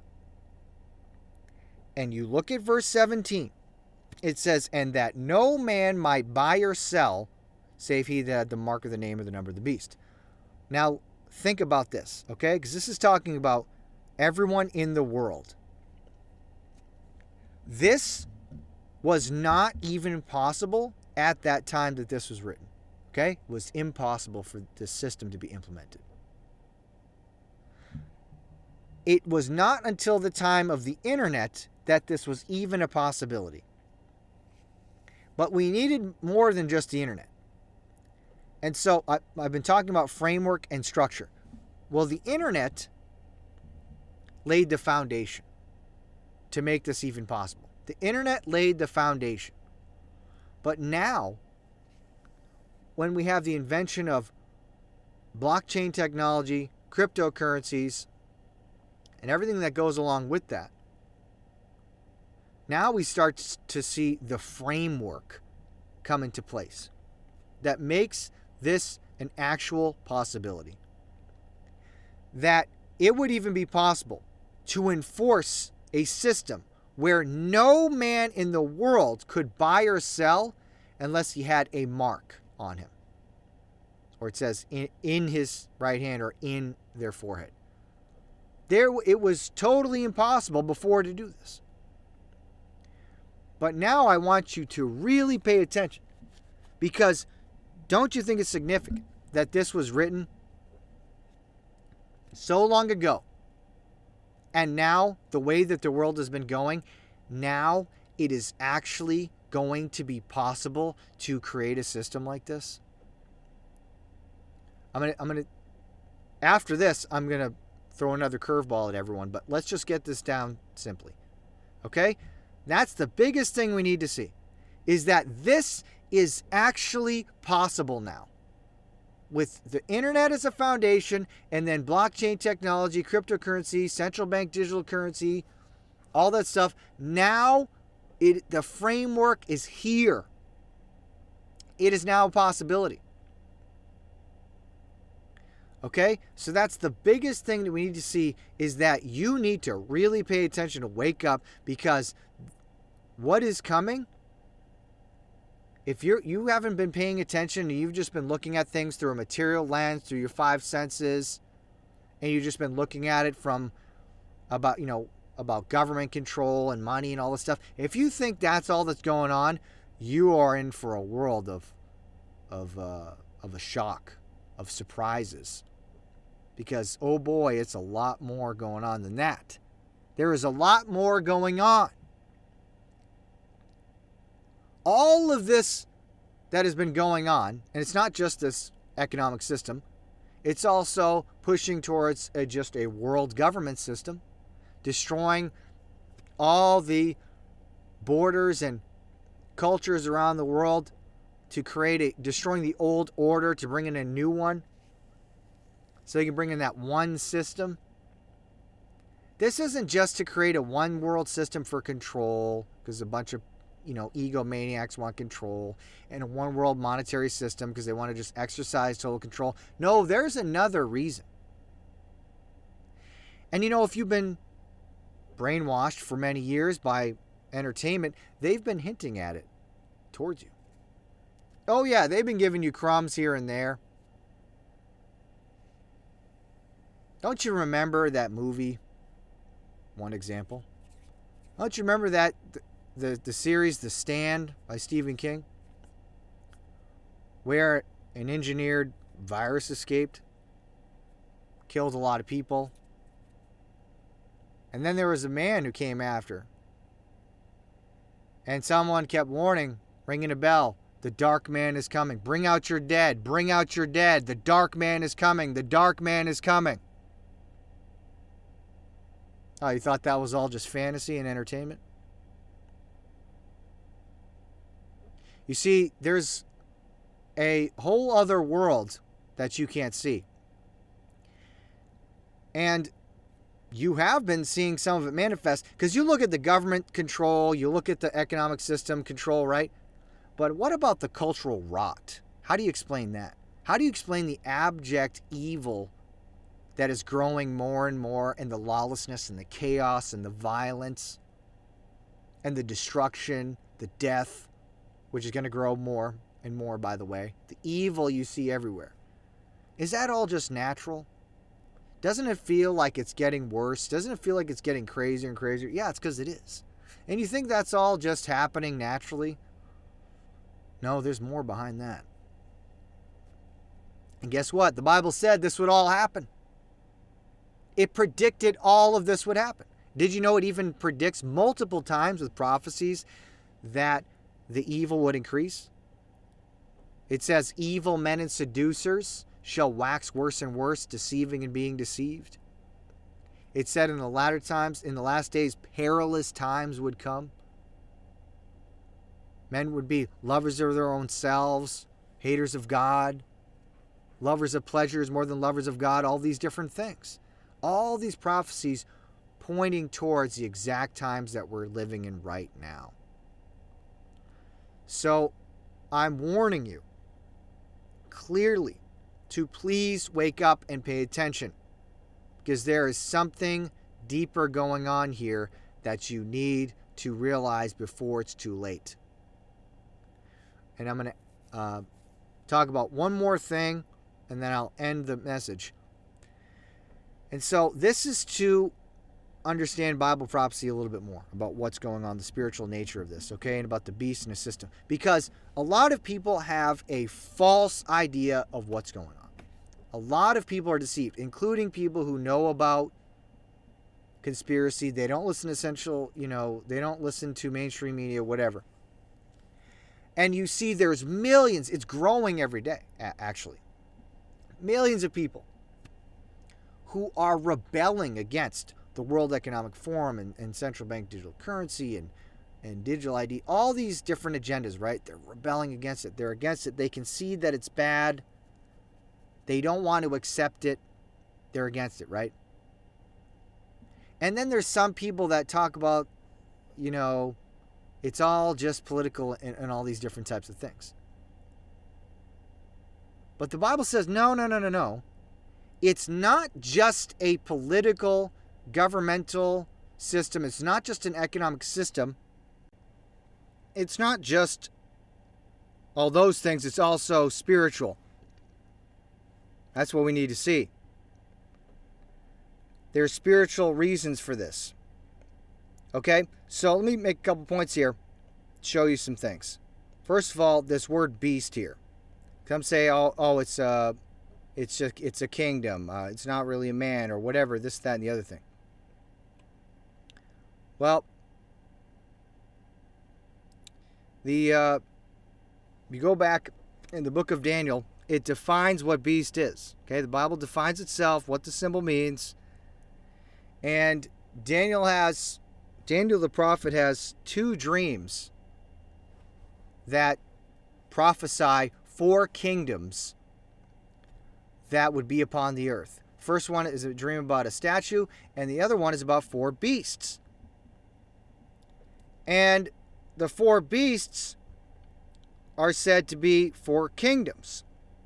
And you can clearly see in Daniel 7:23, he says, "Thus he saith, the 4th beast shall be the 4th kingdom upon the earth." So a beast can be a kingdom. Right? But it also says that beasts can be kings, be a person. And so it says right here, 4 heads, 4th beast, dreadful and terrible. And but anyways, it says 4 kings. Yeah, you can look that up there. You look up the word beast and it says 4 beast or 4 kings and then kingdoms. It can mean king or kingdom. It can be both. And that's important to understand because there is both a historical fulfillment and a future fulfillment. Some would say, is it historical? Is it before? Is it preterism, historicism? Is it futurism? Well, it's not preterism because that just says it's all the prophecies fulfilled and there's nothing left. That's not true.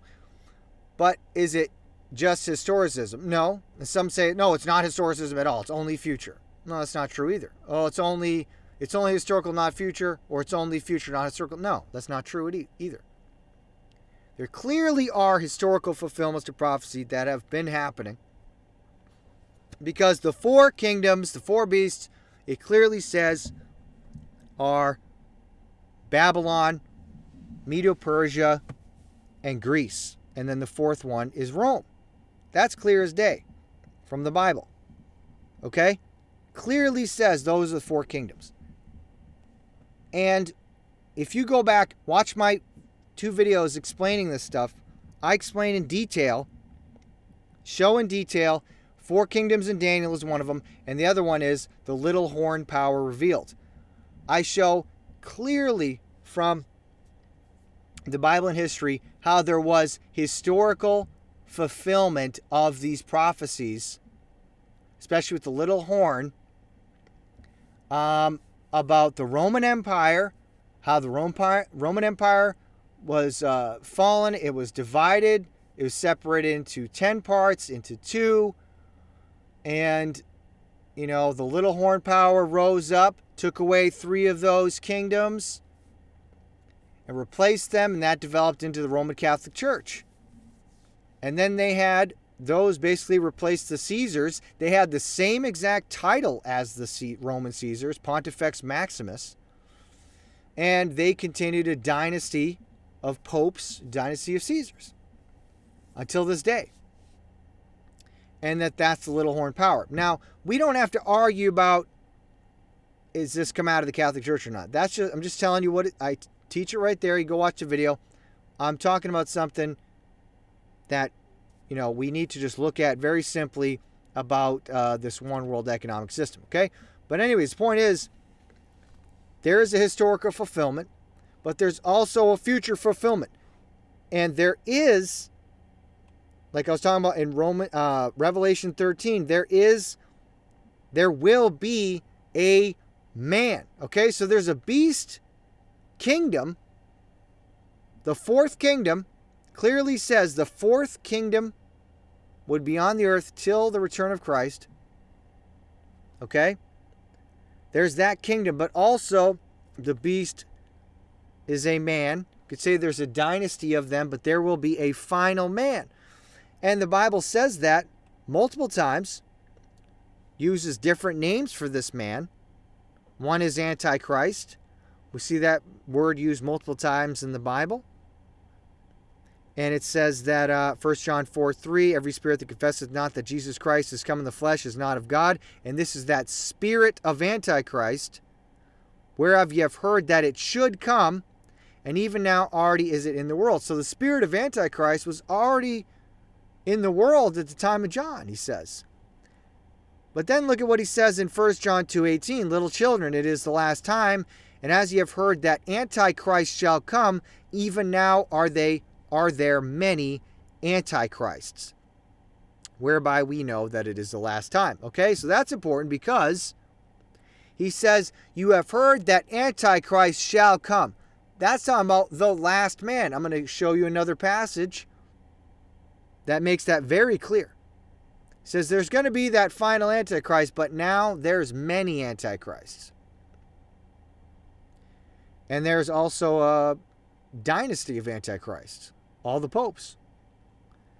And that's what Christians throughout the past for hundreds of years said, that the Pope was Antichrist. Over and over and over again they said that, up until recent times. But the other passage we need to look at, very important, and we're going to tie it all together, is in 2 Thessalonians chapter 2. It talks about the end times. 2 Thessalonians 2 verse 2 says, let no man deceive you by any means, for that day shall not come, the return of Christ, shall not come, except there come a falling away first, and that man of sin be revealed, the son of perdition. Okay? So this makes it clear, okay, that the beast is not just a kingdom, it's also a man, a king. And it says there's going to come a falling away first. That ties together with many prophecies. The word underlying that, the Greek word is apostasia, where we get the word apostasy. It means to fall away from the faith.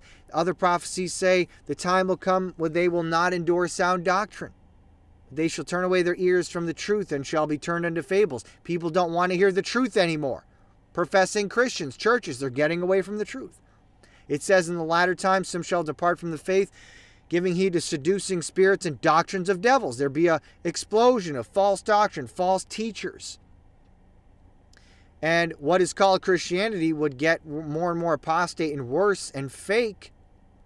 More sin and more false doctrine and apostasy would spread throughout the world. That's what we see. And that's all preparing the world for the Antichrist to set the stage for the beast. Okay? That's what all that's doing. That's the falling away. And it says, after the falling away, the man of sin will be revealed, who's also called the son of perdition. Okay, so that's a man of sin. And then you look in Revelation 13, what did it say?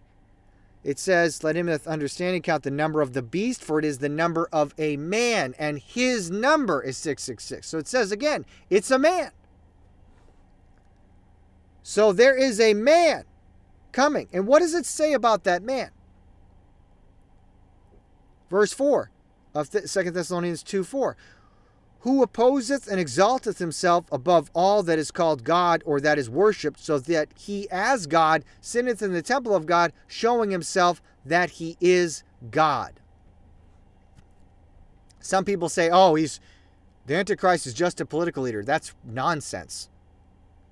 It says that he will be worshipped as God. He shows himself that he's God. He exalts himself above all that is called God or that is worshipped. Not just a political leader. But it says they'll be worshipped. What does it say in Revelation 13? It says they wondered after the beast, the whole world. It says he opened his mouth in blasphemy against God, to blaspheme his name, his tabernacle, and them that dwell in heaven. He's going to blaspheme God, speak against God. And in Revelation 13:8, it says, and all that dwell upon the earth shall worship him, whose names are not written in the book of life of the Lamb, slain from the foundation of the world. Okay, so do you understand the implications of what I'm talking about here? All of these systems that are being built, the structures, is for this. It's not just for total control from a material sense, control people's money and their lives and all this stuff to make money. We're talking about a structure built for this man of sin where people are going to worship him. And you know what else it says? Go back to the mark of the beast when it says that. It talks about that. Verse 16, and he causeth all, both small and great, rich and poor, free and bond, to receive a mark in the right hand of their foreheads. Okay, there's the mark.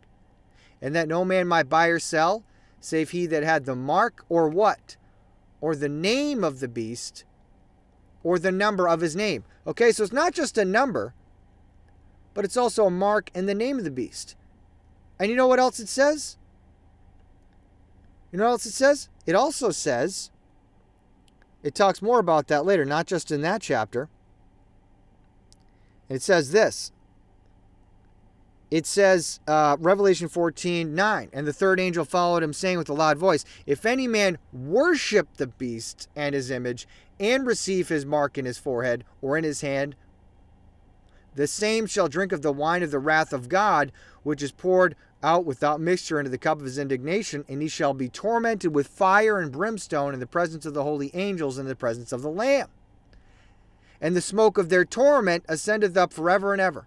And they have no rest day nor night, who worship the beast and his image, and whosoever receiveth the mark of his name. Now I want you to see something very important here, because this is another big deception. People try to say the mark, they tell them, oh, the mark, it's the mark of the beast. People were saying that about the jab. Oh, it's secretly the mark or something. Like it's just they're just gonna sneak it on you. Oh, I accidentally got the mark and now I'm gonna go to hell. Wrong. Oh, they're gonna force it upon you, and then oh, is it just, oh, they just create this totalitarian system, and then, well, I guess I have to go into it and I can't do anything else, so I take the mark and now I go to hell. No, wrong. It says there's not just a mark. It says they also worship him. If any man worship the beast and receive his mark, they'll go to the lake of fire. See that? And before it talks about the mark, it says all that dwell on the earth will worship him, except those who are Christians, who are saved. Everyone on earth will worship him. And those who worship the beast will take the mark. This is not a situation where it's like 1984 and they're forcing a control system on you. Now you got the mark, now you're going to hell. Wrong. They will worship him. And that also tells us something else. So there's going to be they'll choose to worship him. It also tells us that we're not just going in a straight line to some totalitarian control structure. That's not going to happen. Because there's way too many people who are against what's being shoved down their throats now. You see that? Millions and millions of people. It doesn't match what this prophecy is saying, okay? I trust the word of God more than all these pundits and people analyzing these things. You think you know what's going on. You think you know what's going to happen. You don't, actually. But God told us what's going to happen. He said everyone's going to worship. Well, if millions of people are against the World Economic Forum and Klaus Schwab and all these different things, then it can't just be that forced on the people. They're not going to worship some man that imposes that. In fact, they look at Klaus Schwab like a villain, super villain. Almost like that's on purpose. But maybe someone will come along that saves everyone from that. And maybe they we still have all the technology to make a structure for an economic system, but maybe it'll be one presented to people that they will like it. They will actually want it. Why? Because it's from someone that they worship. That maybe someone will come along that saves everyone.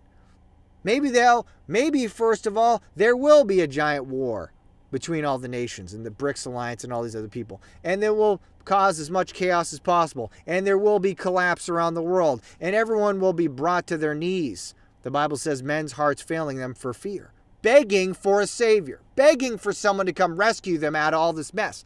Well, then who comes along? The beast. Man of sin. You know what they say to him? Who is able to make war with him? Right? Verse 4 of Revelation 13. They worshiped the dragon which gave power unto the beast. And they worshiped the beast, saying, who is like unto the beast? Who is able to make war with him? Like he's a superhero. Who is like him? Anyone in the world is like him. He's their savior. They worship him as God. That's what the Bible says is going to happen. So, everything I was talking about earlier, it paints a picture of, this is what's going to be shoved down your throat. But what if everybody rebels against it? And what if someone else, and there's collapse everywhere, and then someone else comes along, hey, I got something better for you. I had a solution to all these problems. But at the same time, we still have the technology to be able to do a one world system. It's just that we have a few more detours before we get there. And it's not going to be straight into a totalitarian system. It's going to be something that people want because they worship the beast. Because no matter what, that's where we're headed. That's the bottom line. I'm going to wrap this up. But the bottom line is, however we get there, we may not know the exact steps, but we know it's going to end with everyone worshiping the man of sin. That's it. And the mark of the beast isn't just forced down people's throat. They will also worship him and then take a mark as a sign that they worship the beast or the number of his name. It says his name or the number of his name or the mark to show, yes, I worship the beast. That's what the end goal is. That's what's going to happen. That's where we're headed. And so what I'm telling you is, for the first time in history, it's actually possible for a system to be set up for that. So, you have a choice. I wouldn't wait if I were you. If I were you, I would get right with God now, because it says, everyone who's on earth will worship him, whose names are not written in the book of the life of the Lamb slain from the foundation of the world. That's Jesus Christ. And if you want your name written in the book of life, you need to repent. You need to see that you have sinned against God. For all have sinned and come short of the glory of God. There is none righteous, no, not one. No one's a good person. Everyone has sinned. They have lied. They have stolen. They have lusted. They have committed all types of sins over and over again. Rebelled against God. You have sinned against God. You're guilty. You deserve hell. Everyone deserves hell. And it is only through the sacrifice of Christ that we can have eternal life. He took your sin and the punishment for your sin. He was punished in your place. He died for your sins and he rose again from the dead. And if you will repent, be sorry for your sin, hate your sin, turn your back on a life of sin and rebellion against God, and put your faith in Jesus Christ, ask him to save you. For whosoever shall call upon the name of the Lord shall be saved. He will save you. You will be born again. You will be supernaturally transformed by God. And you will have your name written in the book of life. And you will not want to take the mark of the beast. And it doesn't matter what happens to you. Because if you die, if you get killed, you get your head chopped off, you go right to heaven. And you won't care about that anymore. You won't care about this earth, this wicked world. You won't want to hold on to it because it's gross, disgusting. The whole world lies in wickedness. It's going to pass away. And if you want more about that, please go listen to other messages I have. There's another one, a message called Truth in an Age of Confusion, How to Know the Truth and Be Saved. Go make sure you got that right. Get that settled. I have another message called Assurance of Salvation. Go get that settled. If you don't know that your name's written in the book of life, if you don't know if you're saved, you don't have assurance, get that settled now before it's too late. Because you might die tomorrow. Or you might find yourself in this situation in the time of the beast. So I wouldn't wait if I were you.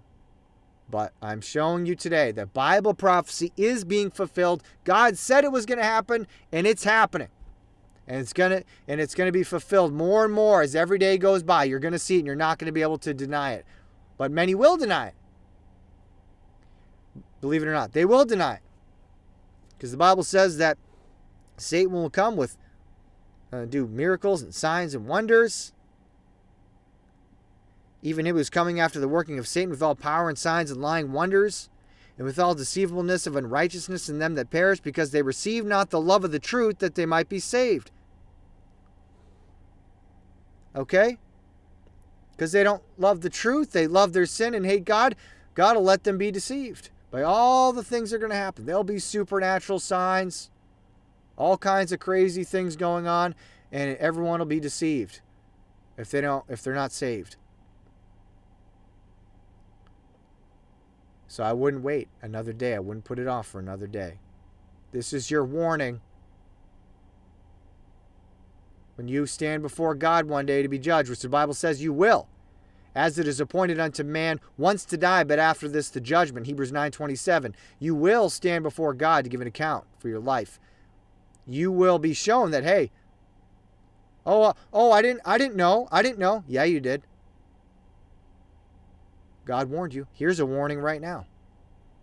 You do know. Make sure you don't neglect the truth.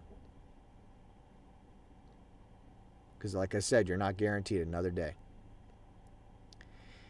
And that's all I got for you today. So thank you for watching and listening. Appreciate that. Like, share, subscribe. Make sure you check out the links below in the description, and especially sign up for the Telegram feed where you get all the updates, PDFs, other types of news. And if I get censored, you can find out updates from there. Thank you for all the prayers and support and all the gifts and everything. I appreciate everything. Very thankful. God bless you. Have a good day.